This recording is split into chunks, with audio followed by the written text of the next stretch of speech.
நடுக்கடலில் நடந்த துப்பாக்கிச் சூட்டில் ராமேஸ்வரம் மீனவர் உயிரிழந்துள்ள நிலையில் சென்னையில் உள்ள இலங்கை தூதரகத்துக்கு பாதுகாப்பு அதிகரிக்கப்பட்டுள்ளது.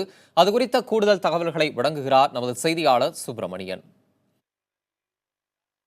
தமிழக மீனவர் சுட்டுக் கொல்லப்பட்ட சம்பவத்தை தொடர்ந்து சென்னையில் இருக்கக்கூடிய இலங்கை துணை தூதரகத்திற்கு பாதுகாப்பு பலப்படுத்தப்பட்டிருக்கிறது.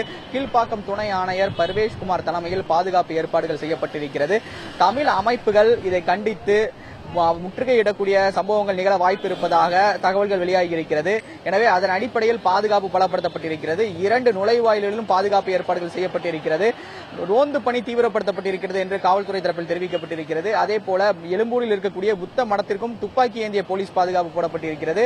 மேலும் எழும்பூரில் இருக்கக்கூடிய இலங்கை வங்கிக்கும் பாதுகாப்பு ஏற்பாடுகள் செய்யப்பட்டிருக்கிறது. நுங்கம்பாக்கத்தில் இருக்கக்கூடிய ஸ்ரீலங்கன் ஏர்லைன்ஸுக்கும் பாதுகாப்பு ஏற்பாடுகள் செய்யப்பட்டிருப்பதாக மாநகர காவல்துறை தரப்பில் தெரிவிக்கப்பட்டிருக்கிறது. அதே போல பல இடங்களிலும், அதாவது இந்த துணை தூதரகத்தை சுற்றி இருக்கக்கூடிய அருகில் இருக்கக்கூடிய பல பகுதிகளிலும் பாதுகாப்பு ஏற்பாடுகள் செய்யப்பட்டிருக்கிறது. எந்த அமைப்புகளாவது முற்றுகை போராட்டத்தில் ஈடுபட்டால் அவர்களை கைது செய்யும் நடவடிக்கை எடுக்கப்படும் என்று காவல்துறை தரப்பில் தெரிவிக்கப்பட்டிருக்கிறது. புதிய தலைமுறைக்காக ஒளிப்பதிவாளர் சிவகுமாருடன் சுப்பிரமணியன்.